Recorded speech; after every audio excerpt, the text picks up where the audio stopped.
ju génnee asaka moom mën naa dal ku nekk te yàlla nañ ci yàlla musal ñun ñëpp waa ji aussi taxaw baalu ku ni baal leen ma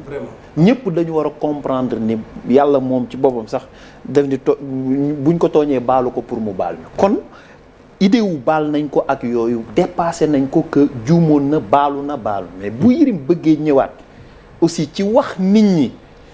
que vraiment c'est très fort que nit ñi laabiranteeg nangam foofu aussi il faut ñu def attention parce que Yérim aussi communicant quoi waa ji mën nga déglu xam nga nit ki ni commencer une phrase def tak ni je vais faire de la provocation noo koy jàngate yow en tant que communicant am na lu conscient ci boppam loo xam ne même moom def na ko tilt ni ko li nga bëgg a wax lu rëy la mais il a choisi de le dire même waa baal Yérim baal ma parce que dama déglu aussi sa raisonnement que ñun ñëpp baal nañ ko que erreur am na que nangam que dafa juum que xëy na jubluwul def lu bon mais boo nee je vais faire de la provocation nga def tak nga wax loo xamante ni day ñëwaat ci li ñu doon wax même sànq wallahi xanaa xamoo ku ko jëlee la woon ci français ni ko wax ko ci wolof boo moytuwul du ko wax. du ko mën. non waxuma même du ko mën de mais même bu ko mënee. ci bu doon suñu kàllaama lay wax. yaakaar naa du ko wax. looloo tax xam nga lu tax moo tax culture mais la preuve kii mi ngi ne fàttali li mu wax mënu ma ko fàttali parce que en wolof mënu ma xam naka laa koy mais nag aussi dans une émission si waaw mais wuy ma oui d'accord du question avoir le courage mais Malal c'est ce qu'il dit man en wolof mais Badara a raison man en wolof xaw ma nu ma ko mën waxee sama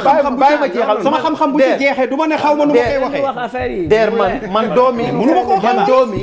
man doomi magu Bawol laa man li mu wax mën naa ko wax ci olof man mais dafa tegginewul ci olof boo ko waxee dafa diis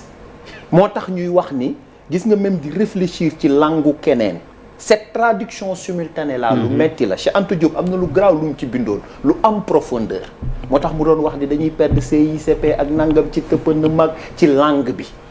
maanaam gis nga acculturation affaire bu metti la am na yeneen yu valable ci yeneeni culture boo ñëwee ci suñu culture day heurté wu et pourquoi le président de la République bi mu paree loolu mu daax ko déjà sur le plan de la culture dañu waxante dëgg il faut ñu xam communication dafa am bu occidental boo xam ne feneen la am communication boo xam ne fii dafay suivre ay réalités sociologiques gu ay dëkk am na ay juum yoo xam ne fii au Sénégal juum yi day taalum réew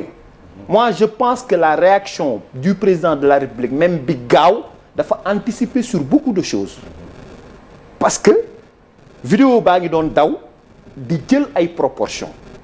fan la doon dem diggante 48 heures yi doo ko woon xam ndax dans ce pays dafa am activisme religieux bu am doole bu nekk di naître buy juddu mu am ay jeunes bu njëkk ba ay Sidi Lamine Niass lañ xamoon ay Bamba Ndiaye ay benn oustaz Dame Ndiaye ak yooyu benn âge bi ak benn catégorie bi bu ñu daan wax ci affaire religion laalaale ko ci mbirum état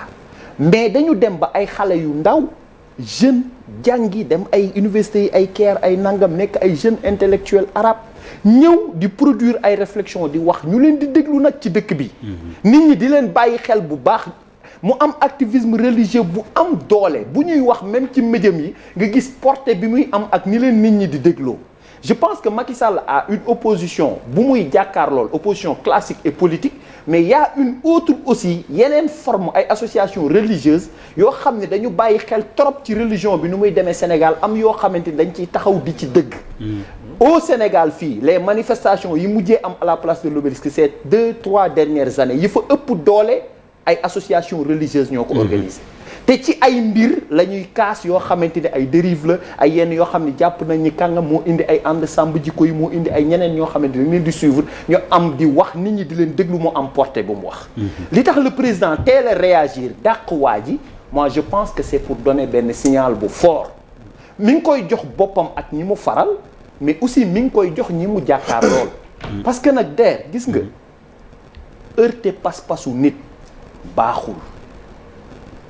émission bii lan moo tax amul semaine passée dafa am kër diine bu mag bu am lu mu xewle woon ñu jàpp ni loolu am na dayoo ci askan wi noo xamante ni mën nañoo faar émission ak leneen pour jox leen ko loolu cër la pas-pasu doomu aadama dafa am solo boobu yéen a ngi jàngat ni sur le plan de la communication boo demoon ci dëkk beneen Europe wala nangam ñoom dañ naan JT 20h JT 20h la TFM ni déedéet man jullit la déggal olof la Sénégal ay chrétien ak ay jullit ak ay nangamu fi dëkk bu amee manifestation bu tollu dayo bii boo xam dafa laal pas-pasu nit ñi ñuy ay auditeurs ci kër gi bokk ceeg nangam seen cër bu jotee dañ leen koy jox ban règle ko bind ci communication ak ay télé ak nangam mais dañ ko adapté suñu ay réalité donc dans la communication même nit buy wax gis nga tegginu da nga koy gis ci mbokku taalibe murit yi des fois bu ñuy wax mën laa wax ni li ngay wax d'accorduma ci da ngay kàcc wala dara man de déggewuma ko noonu man de yaakaaroon naa ni nii ak nii ak nii lañ ko waroon waxee ay technique de communication la yoo xam ni moo gën a teggine moo gën a yaru te du heurté te nit ñi il faut ñu dem vers suñu culture ñun ni ñuy waxee léegi nii nan la ñuy jàngale xale bi musique ci suñu originalité wu musique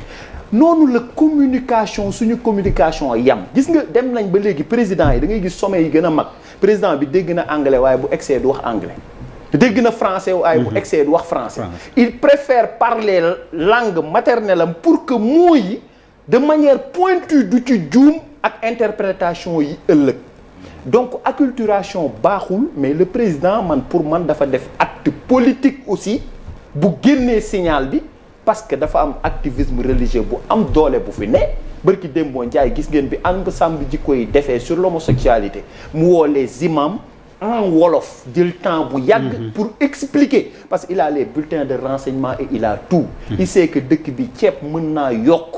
nit ñi toog ni vraiment ceeb bi yokk na du normal courant yokk nit ñi toog ni vraiment courant bi yokk na mais de c'est pas normal mais toog fi ñu toog mais koo laal pas-pasam fii ci miim réew nga dégg ko donc pas-pas yi foofu nag laay defee une petite digression bu très rapidement pour terminer Badara pour terminer d'accord mais dégg leen ko mu terminer pour terminer ok allez Charles